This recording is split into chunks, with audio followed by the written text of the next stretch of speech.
Sometimes a single whisper can change the way you see your entire family forever. I remember thinking that line only made sense in dramatic movies, the kind my sister loved to watch on Sunday afternoons, but that was before the night my daughter-in-law leaned toward me at the dinner table and said something that made the entire room feel suddenly smaller. It was a quiet Sunday evening at my house in Connecticut, the kind of family dinner we had been doing for years. I had spent the afternoon roasting a chicken, baking cornbread, and simmering green beans with a little butter and garlic the way my mother used to do it. My son Ethan arrived just before 6, carrying a bottle of red wine and smiling the way he always did when he smelled dinner from the front porch. Right behind him was his wife Olivia, elegant as always, wearing a cream-colored sweater and the kind of calm smile that made everyone instantly comfortable around her. From the outside we probably looked like the perfect American family, sitting around a polished oak dining table that had been in our house for nearly 20 years. Ethan talked about work, something about a new client and long hours at the office, while Olivia complimented the food and asked polite questions about my garden. Everything felt normal, warm, predictable, the kind of moment that makes you believe life will keep moving along exactly the same way it always has. Halfway through dinner, while Ethan stood up, sometimes a single whisper can change the way you see your entire family forever. I remember thinking that line only made sense in dramatic movies, the kind my sister loved to watch on Sunday afternoons, but that was before the night my daughter-in-law leaned toward me at the dinner table and said something that made the entire room feel suddenly smaller. It was a quiet Sunday evening at my house in Connecticut, the kind of family dinner we had been doing for years. I had spent the afternoon roasting a chicken, baking cornbread, and simmering green beans with a little butter and garlic the way my mother used to do it. My son Ethan arrived just before 6, carrying a bottle of red wine and smiling the way he always did when he smelled dinner from the front porch. Right behind him was his wife Olivia, elegant as always, wearing a cream-colored sweater and the kind of calm smile that made everyone instantly comfortable around her. From the outside we probably looked like the perfect American family, sitting around a polished oak dining table that had been in our house for nearly 20 years. Ethan talked about work, something about a new client and long hours at the office, while Olivia complimented the food and asked polite questions about my garden. Everything felt normal, warm, predictable, the kind of moment that makes you believe life will keep moving along exactly the same way it always has. Halfway through dinner, while Ethan stood up to grab another glass from the kitchen cabinet, Olivia slowly pushed her chair back from the table. I assumed she was heading to the restroom or maybe going to help Ethan with the dishes, but instead she walked around the table and stopped beside my chair. I could smell the faint scent of her perfume, something light and floral, as she leaned closer. At first I thought she was going to thank me for dinner or ask about a recipe. Instead she lowered her voice so quietly that no one else in the room could possibly hear it. Her lips moved near my ear and she whispered a sentence that began calmly but ended in a way that made my heartbeat stumble. "I'm pregnant with your..." Then she stopped. Just like that. She straightened up as if nothing had happened and walked back to her seat across the table. I sat there frozen, my fork still in my hand, trying to understand what I had just heard. "Pregnant with your what? Your grandchild? Your blessing? You're something else entirely?" Ethan came back from the kitchen a second later, laughing about how we always kept the glasses on the wrong shelf, completely unaware that something strange had just unfolded 2 feet away from him. Olivia lifted her glass of water and smiled across the table at me, as if we were sharing a harmless secret. But there was something in her eyes that didn't match that smile. It was calm, almost confident, like someone who had just started a conversation she fully intended to finish later. And as the dinner continued around me, I couldn't shake the uneasy feeling that whatever she had meant to say next might change our family in ways I wasn't ready to imagine. I kept my eyes on my plate, but my mind was no longer at the dinner table. The words Olivia had whispered were circling through my thoughts like a song that refused to end. "Pregnant with your..." The sentence had stopped there, unfinished, hanging in the air between us like a puzzle with a missing piece. I forced a polite smile when Ethan began telling a story about a coworker who had accidentally sent an email to the wrong client. Everyone laughed, including Olivia, who laughed a little too easily, as if nothing unusual had happened at all. I watched her carefully from across the table. She cut her chicken slowly, calmly, and every now and then she glanced up at me with a soft expression that almost looked friendly. But there was something behind it, something deliberate, like she knew exactly what she had done by leaving that sentence unfinished. I had known Olivia for almost 6 years. She and Ethan had met at a small charity event in Boston, and from the very beginning she had impressed everyone with her composure. She spoke gently, dressed neatly, and always seemed to know the right thing to say. When they got married 4 years ago, I had told my sister that Ethan had chosen well. Olivia seemed organized, thoughtful, and patient, which I believed were important qualities for a long marriage. But that night at the dinner table something felt different. It was not something obvious that anyone else would notice. It was simply a quiet feeling in my chest that told me the conversation we had just started was far from over. After dinner, Ethan carried the plates into the kitchen while I wrapped the leftover chicken in foil. Olivia stood beside the counter, drying the dishes with a towel and humming softly to herself. The kitchen window above the sink looked out onto my backyard, where the porch light cast a pale circle on the grass. The air inside the house smelled like roasted herbs and warm bread. Everything looked peaceful, ordinary, exactly the way a family home should feel on a Sunday evening. But then Olivia placed the last glass on the rack and slowly turned toward me again. Ethan stepped outside onto the porch to answer a phone call from work, leaving the two of us alone in the kitchen. For a moment neither of us spoke. I could hear the faint sound of Ethan's voice through the screen door, and the low hum of the refrigerator behind me. Olivia folded the dish towel neatly and set it on the counter.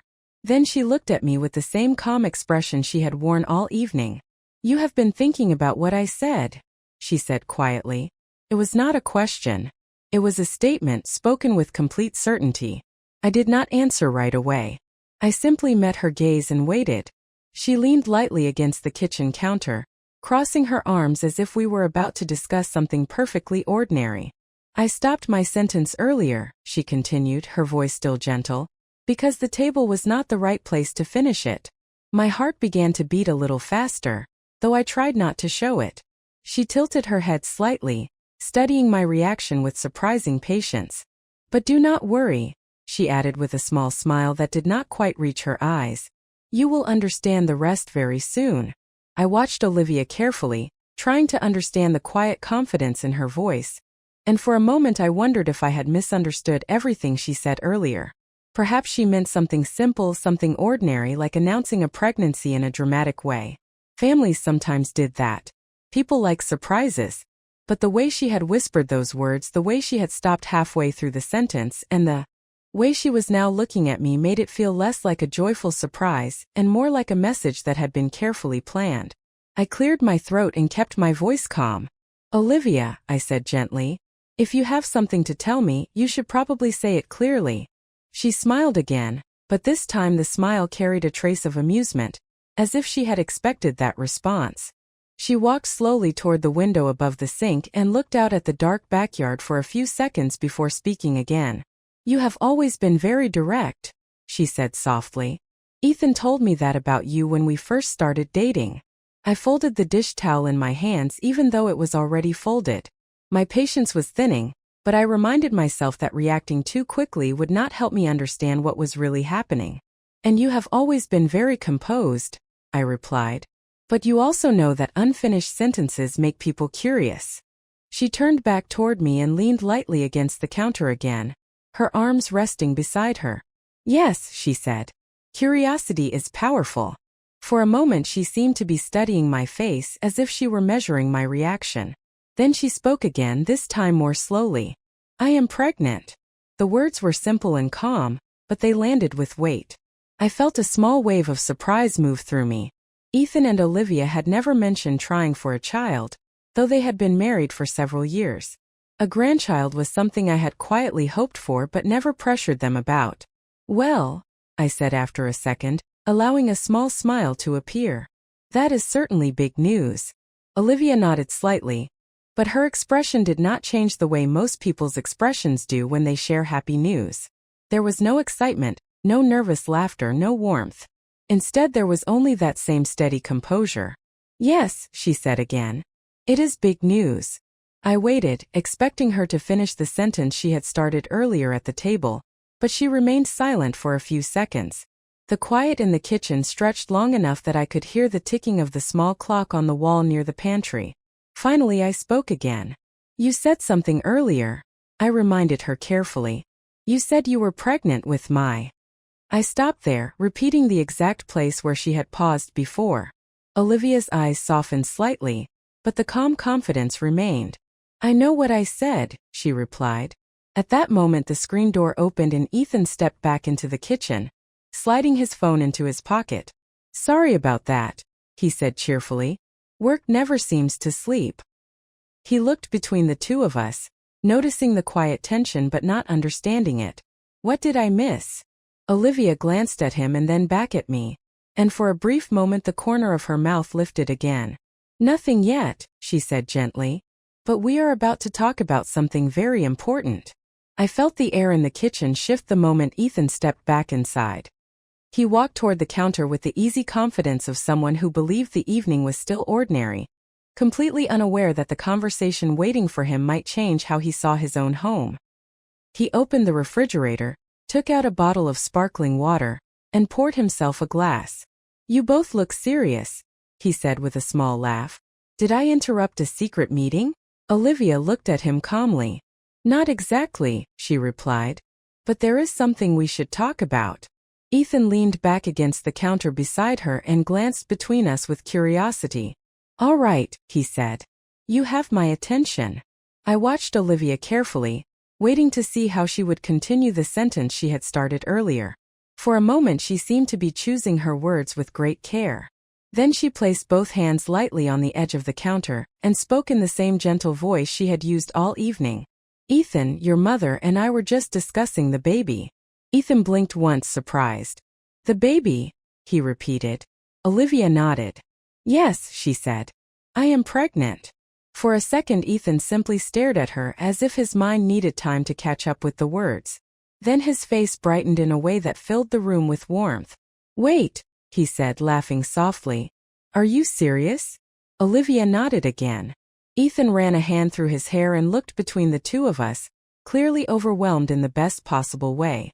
That is incredible, he said. Why did you not tell me earlier today? Olivia gave a small shrug. I wanted to say it during dinner, she explained, but the moment did not feel right. Ethan stepped forward and wrapped his arms around her in a quick embrace. This is amazing, he said. Mom, did you hear that? You are going to be a grandmother. I forced a smile and nodded slowly. Yes, I said. I heard. For a moment the kitchen felt lighter as Ethan continued smiling, clearly imagining the future that this news represented. But then he noticed the quiet tension that still lingered between Olivia and me. His expression shifted slightly. What is it? He asked. Something feels strange. Olivia looked at him gently and then back at me again. Your mother already knows part of the story, she said calmly. Ethan frowned with confusion. Part of the story? He repeated. Olivia nodded. Earlier tonight I started a sentence and did not finish it. Ethan turned toward me, searching my face. What sentence? He asked. I took a slow breath before answering. She leaned over during dinner, I explained quietly, and told me she was pregnant with my. I paused again just as the sentence had paused before. Ethan looked back at Olivia with growing confusion. Pregnant with your what? He asked. The room fell silent again for a moment. Olivia folded her hands calmly in front of her and looked directly at both of us.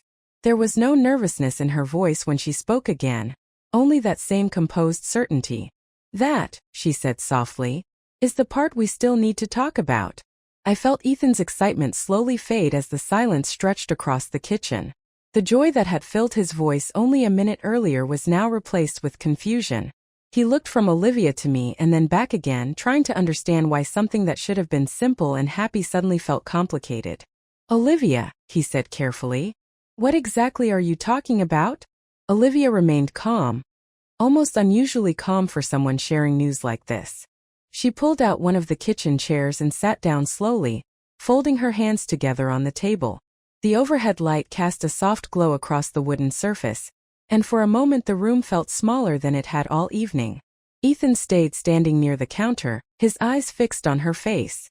I remained beside the sink, watching quietly because I had the uncomfortable feeling that whatever Olivia said next would reveal the meaning behind that unfinished sentence. Olivia looked first at Ethan and then at me again, as if she wanted both of us to hear every word clearly. You both deserve to understand the full situation, she said gently.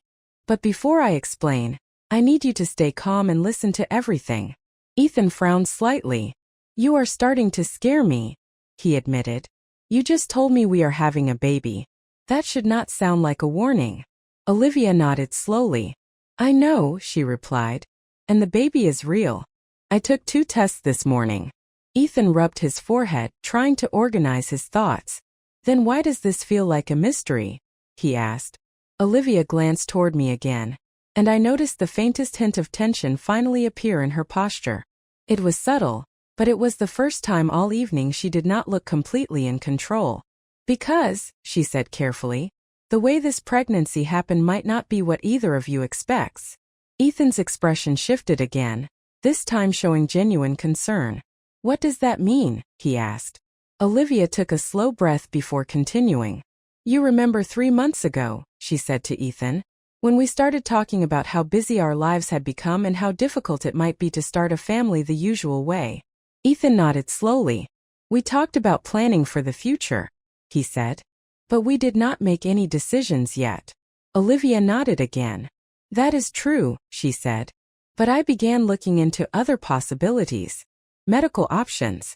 Fertility support. Things that could make the process easier. Ethan's confusion deepened. Why would you do that without telling me? He asked. Olivia's voice remained soft. Because I wanted to understand the options first, she explained. I wanted to be prepared before bringing the idea to you. I listened closely, sensing that the explanation was moving closer to the strange sentence she had whispered earlier. Ethan crossed his arms and looked down at the floor for a moment before meeting her eyes again. All right, he said slowly. You researched medical options. That still does not explain why you told my mother that you were pregnant with her something. Olivia's gaze shifted back to me, and this time the calm certainty returned fully to her expression. It explains more than you think, she said quietly. Because part of this pregnancy actually involves her. I felt the words settle in the room like a slow echo. For a moment neither Ethan nor I moved. The refrigerator hummed quietly behind me and somewhere outside a car passed along the street. But inside the kitchen everything felt still. Ethan blinked as if he had heard something that did not make sense yet. Involves her? He repeated slowly, pointing a hand in my direction. Olivia nodded once. Her calm never broke. Yes, she said gently. Your mother. Ethan looked at me with a puzzled expression before turning back to Olivia again. I do not understand, he said. What could my mother possibly have to do with this? Olivia rested her hands together on the table and spoke carefully, as if she had already rehearsed the explanation many times in her mind. When I started researching fertility clinics, she said, I learned that doctors often look at family medical history when they study pregnancy health and genetic background. They ask questions about parents, grandparents, and family traits. Ethan nodded slowly, though confusion still covered his face. That sounds normal, he said. Olivia continued. One clinic in particular asked whether there were strong hereditary patterns in the mother's side of the family. They wanted to know about health, longevity, and pregnancy history in the family line. She glanced toward me briefly. Your mother has always been healthy. She raised you alone after your father passed away, and she has maintained excellent medical records. From a biological standpoint, she represents a strong family background. Ethan let out a quiet breath. All right, he said slowly. But that still does not explain the way you said it earlier. I remained silent, watching her closely because something about her explanation still felt incomplete. Olivia noticed my silence and gave a small nod, as if acknowledging the same thought. You are right, she said softly, looking at both of us again. There is one more part. Ethan pulled out the chair beside her and sat down, leaning forward with his elbows resting on his knees. Then please explain it, he said. Olivia folded her hands again and spoke in the same steady tone. The clinic suggested that understanding the maternal genetic line could help them evaluate certain health patterns for the baby. They recommended collecting additional family data from Ethan's side. Ethan frowned slightly. That still sounds like paperwork in medical forms, he said. Olivia shook her head gently. It started that way, she admitted. But during one of the consultations the doctor mentioned something else. He said that sometimes families choose to preserve genetic traits through advanced fertility programs. I felt my chest tighten slightly as the words began to form a clearer shape. Ethan leaned back in his chair, clearly trying to keep up with the conversation. Preserve genetic traits? He repeated. Olivia nodded calmly. Yes, she said. And that is the reason I said what I said earlier tonight. Her eyes met mine again with quiet certainty. Because when I said I was pregnant with I was about to say your family's future.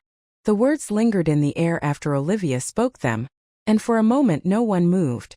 Ethan stared at her as if he was trying to decide whether he had misunderstood the sentence, or whether it truly meant what it sounded like. I remained beside the sink, feeling a quiet uneasiness settle deeper in my chest. Your family's future? Ethan repeated slowly. That is what you meant to say at the table? Olivia nodded with the same calm composure. Yes, she said. I stopped the sentence because I realized it might sound strange if I said it in front of everyone during dinner. Ethan leaned back in his chair, running his hands through his hair again. It still sounds strange now, he admitted. You are speaking like this pregnancy is part of some kind of project. Olivia tilted her head slightly, considering his words. Not a project, she corrected gently. More like a decision about legacy. I noticed the way she chose that word carefully. Legacy. It was not a word people usually used when they talked about having a baby. Ethan noticed it too. Legacy, he said. Olivia nodded again. Families think about the future in different ways, she explained. Some people simply hope the next generation will be healthy and happy.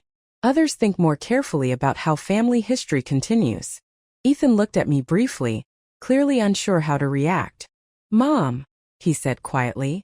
Does any of this make sense to you? I shook my head slowly. Not yet, I replied honestly. Olivia did not seem offended by that answer. Instead she looked relieved, as if confusion was the reaction she expected. Then let me explain it more clearly, she said. She leaned forward slightly, resting her hands on the table again. When I visited the clinic, one of the specialists talked about something called family genetic continuity. It is a field where doctors study how certain family traits carry forward from one generation to the next.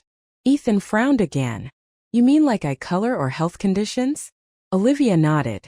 Yes, but also things like longevity, resilience, and certain biological strengths that appear consistently in one family line. I noticed she glanced at me again when she said that. Your mother's medical history caught their attention, Olivia continued. She raised you through very difficult years, remained healthy well into her 60s, and her family records show several generations of strong health. Ethan shifted uncomfortably in his chair. You talked to doctors about my mother's medical records? He asked. Olivia lifted one shoulder slightly. Only general information, she said calmly. Nothing private. I crossed my arms, feeling the uneasiness grow. Olivia, I said slowly, you are still speaking in circles. She nodded once more, accepting the criticism without resistance. That is fair, she admitted. Then she looked directly at both of us and continued in a steady voice. What I am trying to say is that this pregnancy was not only about Ethan and me starting a family. The doctors believe this child may carry something even more important. Ethan leaned forward again. And what exactly is that? He asked. Olivia's gaze moved between us once more before she answered. A continuation of the strongest line in this family. The kitchen grew quiet again after Olivia finished speaking, and this time the silence felt heavier than before. Ethan stared at her as if the explanation had only created more questions instead of answers. I could see the uncertainty in his eyes, the same uncertainty that had been growing inside me since the moment she whispered that unfinished sentence during dinner. Olivia, Ethan said slowly, choosing his words with care.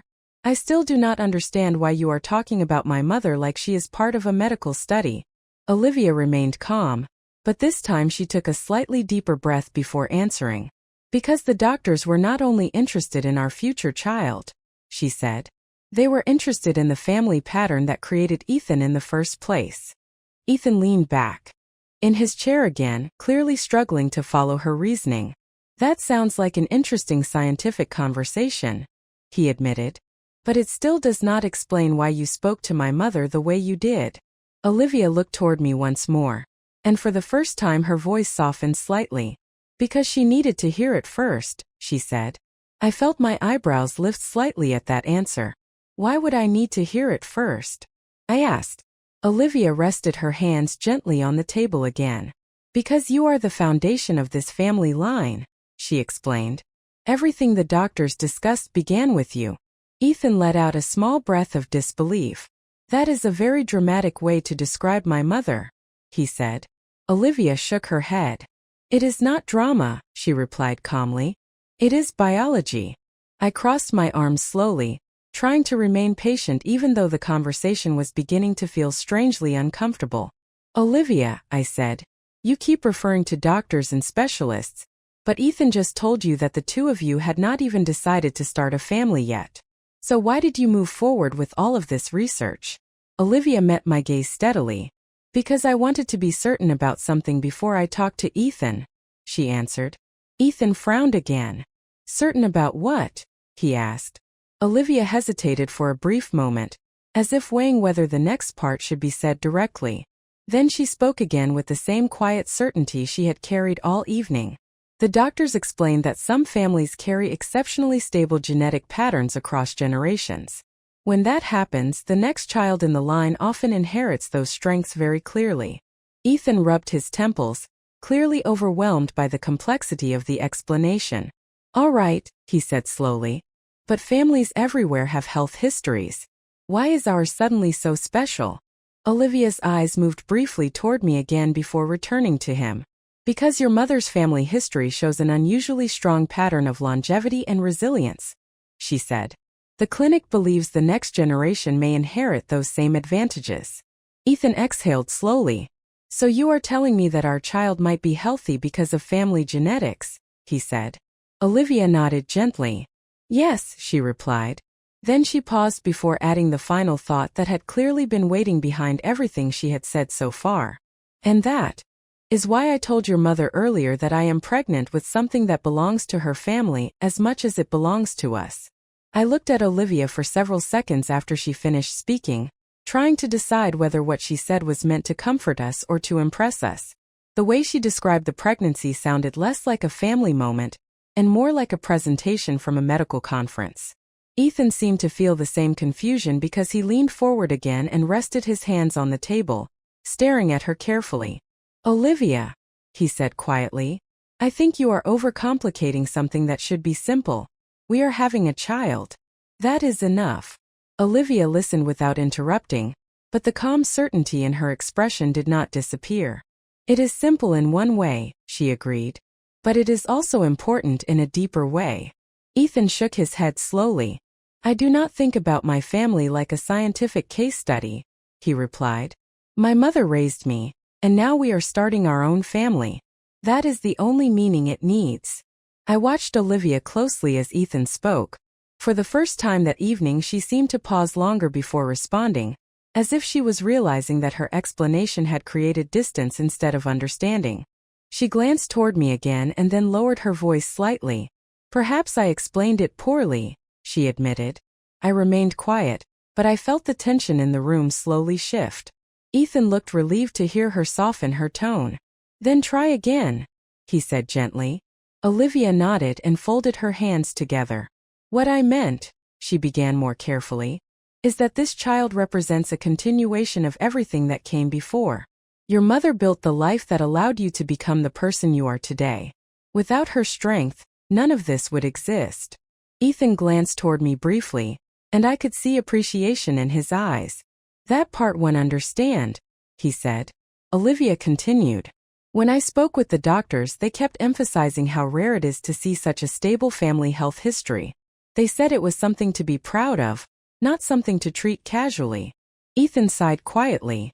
Doctors always find interesting things in medical charts, he replied. But at the end of the day, a baby is not a research project. Olivia nodded slowly. You are right, she said. And I did not mean to make it sound that way. She looked at me again, her voice becoming more sincere than before. What I wanted to say earlier during dinner was actually much simpler. Ethan raised an eyebrow. Then why did you not say it that way? Olivia allowed a small, almost embarrassed smile to appear. Because I thought it would sound poetic, she admitted. I wanted to tell your mother that the baby I am carrying is part of the family she built. I felt some of the tension leave my shoulders when I heard those words. Ethan leaned back in his chair again, clearly relieved that the mystery was finally beginning to settle into something more understandable. Olivia looked at both of us quietly for a moment before speaking once more. I suppose I tried to make the moment sound bigger than it needed to be, she said softly. But the truth is simple. This baby belongs to all of us in different ways.